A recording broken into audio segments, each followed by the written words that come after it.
السلام عليكم ورحمة الله وبركاته. ازيكم يا احلى مشاهدين؟ يا رب تكونوا جميعا بخير. النهاردة جايبه لكم اختراع اسمه ملوخية الناشفة بالبسلة.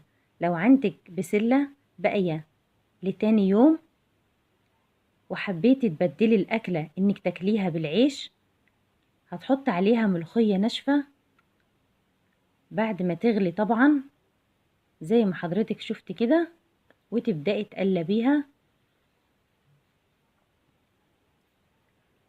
بيبقى طعمها تحفة بصراحة.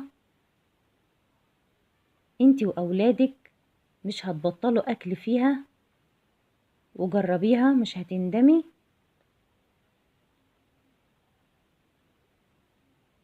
ولو اول مرة بتشوفي القناة ياريت تدوسي لايك وكومنت وتفعلي زر الجرس عشان يوصلك مني كل جديد. والسلام عليكم ورحمة